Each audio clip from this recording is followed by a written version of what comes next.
अस्सलाम वालेकुम व्यूअर्स। अब जो वीडियो आप देख रहे हैं ये है स्टीम टरबाइन रोलिंग का पार्ट 2। पार्ट 1 आपने देखा होगा, अगर नहीं देखा तो इस वीडियो के डिस्क्रिप्शन में आपको इसका लिंक सेंड कर दूंगा, ठीक है। अभी जो हम देख रहे हैं ये मैंने एक ड्राइंग बनाई है स्टीम टरबाइन की रोलिंग के बारे में, ठीक है। पार्ट 1 मैंने आपको बता दिया था। पार्ट 1 में हमने क्या किया था कि उसकी जो स्टीम की जो लाइन है वहाँ पे हमने स्टीम ले ली थी, ठीक है। और मेन स्टीम वाल और थ्रॉटल वाल तक हमारी स्टीम पहुँच चुकी थी, तो हम ड्रेन खोल दिए थे, ठीक है। टरबाइन चलने के लिए रेडी थी। अभी हमने सिर्फ टरबाइन को रन करना है, ठीक है। जो भी पिछली जो स्टेप्स थे वो हमने उठा लिए थे, यानी कि जो स्टीम की लाइन है उसमें जितने ड्रेन है वो हमने खोल दिए, बॉयलर से स्टीम आ गई, ठीक है, टरबाइन तक पहुंच गई, ठीक है। टेम्परेचर पूरा हो गया, हर चीज़ पूरी हो गई थी, ठीक है। रिक्वायरमेंट के मुताबिक हर चीज़ हो गई थी। अभी सिर्फ हमें टरबाइन को चलाना है। तो चलाने का जो तरीका है, रोलिंग का जो तरीका है, ये अभी हम पढ़ेंगे, ठीक है। और ये जो हम पढ़ रहे हैं ये है हमारा कोल्ड स्टार्ट, यानी कि टरबाइन हमारी बिल्कुल बंद पड़ी थी काफ़ी टाइम से, ठीक है। एक होता है हॉट स्टार्ट और होता है वार्म स्टार्ट। अभी हम सिर्फ पढ़ रहे हैं कोल्ड स्टार्ट, ठीक। कोल्ड स्टार्ट का जो तरीक़ाकार है वो अभी मैं इस ड्राइंग के ज़रिए आपको समझाऊंगा, ठीक है। और ये जो टरबाइन है ये है इंडियन टरबाइन तरवीनी 8 मेगावाट, ठीक है। हर टरबाइन का डिज़ाइन जो होता है उसी डिज़ाइन के हिसाब से उसको चलाने का तरीका थोड़ा सा मुख्तलिफ होता है। उसकी बॉडी का जो टम्परेचर होता है, उसकी जो केसिंग है अपर लोअर, और उसका जो रूटर है उसके हिसाब से उसको चलाने की टाइमिंग जो होती है, किसी की 50 मिनट, किसी की 60 मिनट, किसी की 70 मिनट, ठीक है ना। उसी हिसाब से होता है। यहाँ पे जो अभी हम टरबाइन चला रहे हैं ये है 8 मेगावाट तरवीनी। तो इसको चलाने के लिए जो कुछ पॉइंट्स हैं जिनका हमने ख्याल रखना है वो मैंने यहाँ पे नोट कर दिए हैं। इसका जो लुब्रिकेशन ऑयल प्रेशर होता है, ठीक है, वो होता है हमारा 2.0 बार। कंट्रोल ऑयल प्रेशर जो होता है वो 22 बार होता है। स्टीम प्रेशर जो है वो भी 22 बार होता है। स्टीम का जो टेम्परेचर है वो 350 डिग्री सेंटीग्रेड होता है। और उसके बाद जो हमारा बैरिंग टेम्परेचर है वो 36 से 40 डिग्री होना चाहिए, थ्रस्ट का भी, जर्नल का भी। और जो हमारे बैरिंग्स हैं उनकी जो वाइब्रेशन है वो 3.0 माइल से कम होनी चाहिए। ये मैंने मैक्स बताई है, ठीक है। जितनी कम होगी उतना बेहतर होगा। और हमारा जो रूटर है उसकी जो एक्सियल मूवमेंट होगी, ठीक है, वो भी हमारी 10 माइल से कम होनी चाहिए। ये भी मैंने मैक्स बताई है, ठीक है। जितनी कम होगी उतना बेस्ट होगा, ठीक है। और जो अभी माइल्स क्या होता है वो 1 इंच का 1000 माइसा होता है, ठीक है, 1/1000, ठीक है। अच्छा, उसके बाद अब हम यहाँ पे आएंगे। ये मैंने एक ग्राफ बनाया हुआ है, ठीक है। ये ग्राफ है, यहाँ पे मैंने जो है टाइम मेंशन किया हुआ है, ठीक है, 240। फिर मैंने 0, 10, 20, 30, 40, 50, 60, 70। ये मैंने 240 क्यों लिखा है? ये इसलिए लिखा है कि हमने जो टरबाइन है अभी कोल्ड स्टार्ट से लिया है। अगर हॉट स्टार्ट और वार्म स्टार्ट होता ये 240 मिनट ना होता, 0 से स्टार्ट करते। 240 मिनट हमें टरबाइन पहले चली है। किस तरह चली हुई है? बेयरिंग गेयर में चली है, स्टीम से नहीं चली। यानी कि अब हमें टरबाइन जो है अगर काफ़ी टाइम से बंद हो तो फिर हमें क्या करना पड़ता है कि जो बेयरिंग गेयर मोटर है वो चलानी पड़ती है। पिछली वीडियो में हमने आपको बता दिया था 4 से 6 घंटे, ठीक है।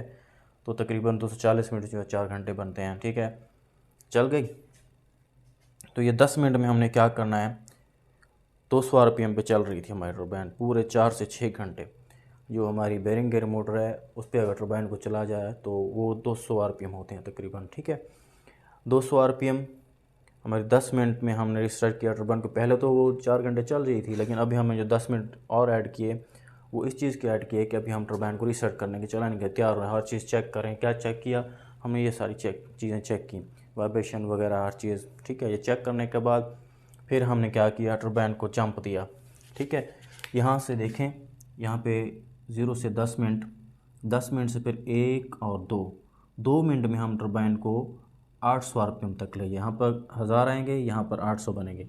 ये 800 आरपीएम तक ले आए टरबाइन को, ठीक है। 800 आरपीएम ले आने के बाद हम क्या करना है, इसको चलने देना है टरबाइन को। कितने मिनट? 20 मिनट। ये देखें 20 मिनट टरबाइन हमारी चलती रहेगी, ठीक है। ये 20 मिनट क्या है, इसको कहते हैं अक्सर सोकिंग, ठीक है।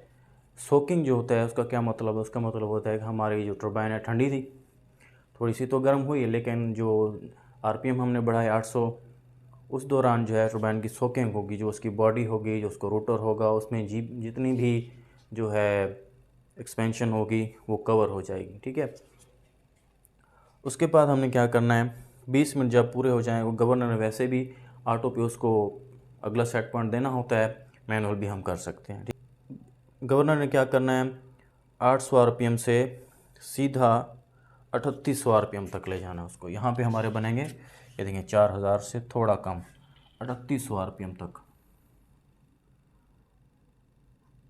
ये 3800 आरपीएम तक ले जाएगा कितने टाइम में, 800 आरपीएम से 3800 आरपीएम तक 12 मिनट में लेके जाएगा। 12 मिनट में 800 से 3800 आरपीएम तक जाएगा। 3800 आरपीएम तक जब जाएगा तो 3000 से 3500 जो आरपीएम होती हैं वो उस टरबाइन की क्रिटिकल स्पीड होती है, 30 तक जाएगी। 3000 से 3500 तक टरबाइन की क्रिटिकल स्पीड होती है, हम उससे क्रॉस कर जाएंगे। 3500 से क्रॉस करके समझो क्रिटिकल स्पीड से हम निकल गए, तो 3800 आरपीएम पे जाके हमें 3 मिनट के लिए, ठीक है ना, 1 2 3, यहाँ पे 3 मिनट के लिए टरबाइन को रेस्ट देना है। ठीक है, एक और सेट पॉइंट होगा। ठीक है, उसके बाद फिर हमने इसको जंप कराना है 3800 आरपीएम से 7034 पर। ठीक है, 3800 आरपीएम से 7034 की नॉर्मल स्पीड है।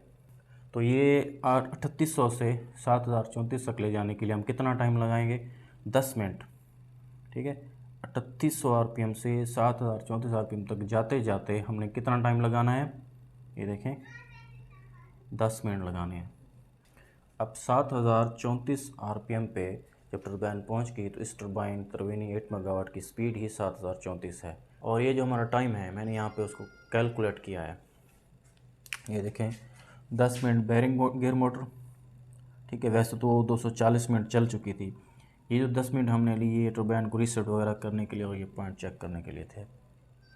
उसके बाद 10 मिनट के बाद 2 मिनट के अंदर अंदर हम टरबाइन को 800 आरपीएम तक ले गए। 10 ये हो गए, 2 ये हो गए, 12 मिनट हो गए। और 20 मिनट हमने यहाँ पे इसको 800 आरपीएम पे चलाया। 12 और 20 कितने हो गए, 32 मिनट हो गए। 32 मिनट के बाद हमने क्या करना है, इस टरबाइन को 12 मिनट में जो है 3800 आरपीएम पे लेगी। 12 मिनट ये हो गए, 32 और 12 हमारे 44 मिनट्स हो गए। 44 मिनट के बाद 3 मिनट हमने टरबाइन को 3800 आरपीएम पे चलाया।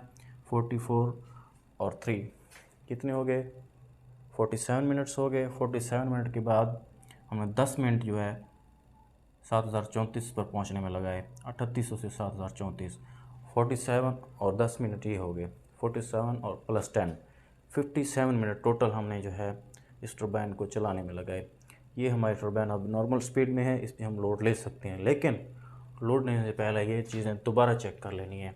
ठीक है, टेम्परेचर हमारा ठीक होना चाहिए, प्रेशर, स्टीम प्रेशर, टेम्परेचर, और जो हमारी वाइब्रेशन है, एक्सियल है, पहले जो हमने रीडिंग ली थी जब इस टरबाइन पे जो है आरपीएम बिल्कुल कम थे उस वक्त क्या रीडिंग थी, अब क्या, अगर ये सारी चीज़ें नॉर्मल हैं तो फिर आप लोड ले सकते हैं।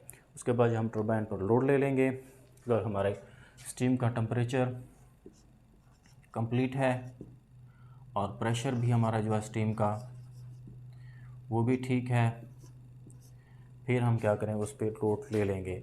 और लास्ट में जब लोड भी आ जाएगा, टरबाइन चल भी जाएगी, हर चीज़ हो जाएगी, फिर हम जो मेन स्टीम, जो लाइन स्टीम के जो ड्रेन्स हैं, तमाम ड्रेन्स, ऑल ड्रेन्स हैं, वो हम क्लोज़ कर देंगे। ठीक है, जितने भी हमारे ड्रेन्स होंगे स्टीम लाइन में उन तमाम ड्रेन्स को हम बंद कर देंगे। इस तरह हमारी टरबाइन जो है मुकम्मल आरपीएम पे लोड पे आ जाएगी। लोड इसका कितना होगा, 8 मेगावाट के टरबाइन है, 7.5 या 7 लोड चलाना चाहिए। बाकी जो 1 मेगावाट है या 500 किलोवाट है वो हमने टार्क लोड के लिए रखना होता है, उसकी गुंजाइश छोड़नी होती है, ताकि कभी भी कोई अगर ऐसी मशीन जो हैवी है उसका लोड इस पर आ जाए तो टरबाइन जो है हमारी ओवरलोड ना हो जाए। ठीक हो गया। अब इस पूरे सब्जेक्ट में अगर कहीं पे आपको किसी को किस्म का क्वेश्चन पूछना हो तो मेरे व्हाट्सअप नंबर पे आप उससे उस बारे में क्वेश्चन पूछ सकते हैं। मैंने अपना व्हाट्सअप नंबर स्क्रीन पे शो कर दिया है और डिस्क्रिप्शन में भी ऐड कर दिया है। वीडियो देखने का शुक्रिया। अल्लाह हाफिज़।